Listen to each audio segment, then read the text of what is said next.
तो यूपीएससी ये कहती है कि हमें कोई भी स्पेशलाइजेशन नहीं चाहिए, हमें एमबीबीएस, बीटेक या ऐसा कोई फिक्स टर्म नहीं चाहिए, हमें सिर्फ ग्रेजुएशन चाहिए, चाहे आप बीए हो, बीएससी हो, बीकॉम हो, कुछ भी हो।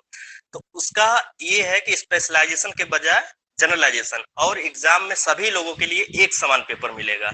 उसमें जीएस होता है, जीएस में अभी मैं बताया economy, polity, history, geography, environment, हर एक चीज होगा, और वो इतना टफ होता नहीं है। मैं दरअसल बताऊं, यूपीएससी को लोग कई बार होता है ना, कुछ भ्रांतियां होती है कि बहुत टफ क्वेश्चन पूछे जाते हैं, कैसे क्या होगा, ऐसा कुछ भी नहीं है। यूपीएससी को सिंसियरली यदि सच में, अभी जैसा कि आपने पूछा कि इंटरमीडिएट के बाद से ही पढ़ाई करें, तो अपने जो बेस होता है ना 10th 12th, इसके बाद ही यदि बच्चा करियर काउंसलिंग के, देखिए उद्देश्य भी यही है कि आप लोग क्या सोचते हैं, हम आपको सही राह में एक दिशा निर्देश दे पाए कि आपकी पोटेंशियल क्या है, आप क्या सोचते हैं, एक सही राह दिखा पाए। हमारा सिर्फ इतना काम है। इसी उद्देश्य से हम लोग करियर काउंसलिंग कराते हैं, ताकि आपके अंदर जो छिपी क्षमताएं हैं उसको बाहर लाया जा सके। तो यदि आपको सही दिशा निर्देश मिल जा रहा है, सही राह मिल रही है, तो आप उस पर सही रणनीति के साथ काम करते हैं, तो उस पर आगे बढ़ेंगे। तो यूपीएससी के लिए कोई भी ऐसा मानक नहीं है कि आपके पास ये डिग्री होनी चाहिए। सिंपल सा ग्रेजुएशन, ग्रेजुएशन के बाद आप बैठेंगे, सभी को लिए एक समान पेपर होता है, प्रीलिम्स, उसके बाद मेंस, फिर इंटरव्यू। और अभी मैंने तो सारा चरण में बता ही दिया था प्रीलिम्स मेंस में क्या होता है। ठीक है, और किसी का कुछ क्वेश्चंस?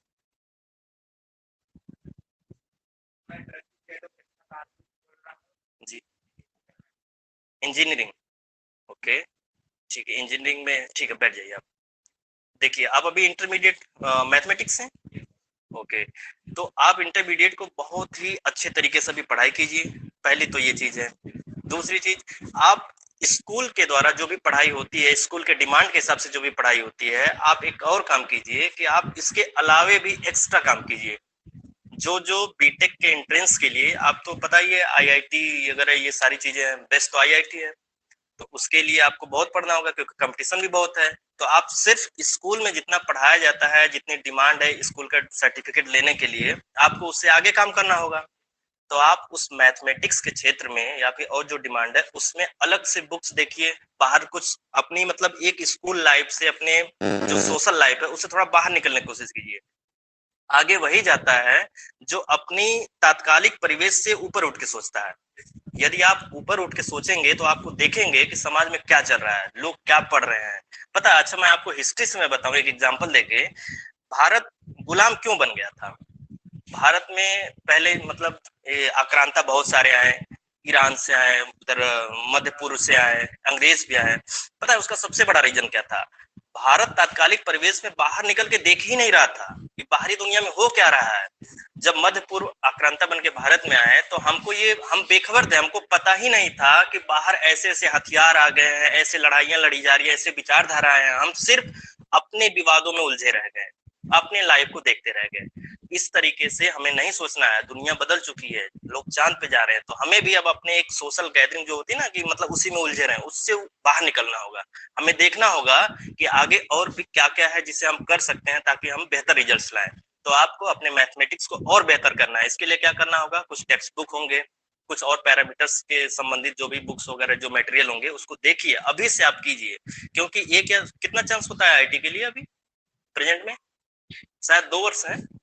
तो आपको करना होगा अभी से, क्योंकि उसमें बहुत ज्यादा, यूपीएससी के लिए तो फिर भी 6 चांस है, ओबीसी में 4, नहीं शायद जनरल के लिए 6 चांस, हाँ 9 चांस है ओबीसी के लिए। तो लेकिन इसमें तो एक ही 2 चांस है, इसमें तो आपको हार्डवर्क की बहुत जरूरत है। हार्डवर्क कीजिए, बेस्ट ऑफ लक, आप अच्छा इंजीनियर बने। और किसी की कोई query?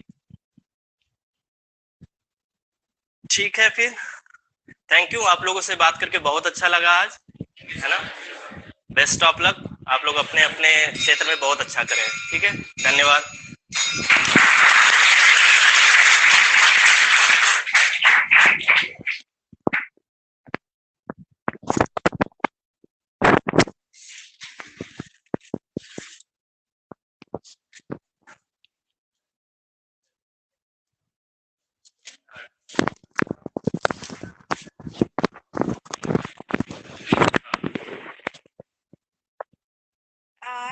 Last but not the least कहा जाता है। तो जितनी सर ने बातें बताई और जो मैंने आपको कोर्सेज के अवेलेबिलिटी बताई कि ये सारी चीज़ें अवेलेबल हैं आपके लिए, उसके लिए आप अभी से प्लानिंग करना स्टार्ट कर दीजिए। क्योंकि इवन आपको मेल और फीमेल दोनों अगर आपको शादियों में भी जाना होता है तो आप दिन में प्लानिंग करते हो कि कैसा ड्रेसअप करना है, कैसी हेयर स्टाइलिंग करनी है, कैसा शूज कैरी करना है। तो इवन ये आपका एक करियर है, तो अभी से आप प्लानिंग करो कि क्या करना है। अपने पास आप 2 प्लान लेके चलो, प्लान ए और प्लान बी।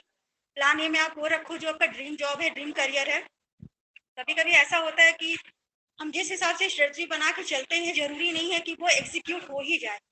तो उस केस में आपके पास एक प्लान बी भी होना चाहिए कि चलो जैसे आपने सोचा कि मुझे यूपीएससी करना है, आईएएस बनना है, किसी ने कुछ सोचा, ठीक है? वो चीज़ पहले आप उस पे फ़ोकस करो।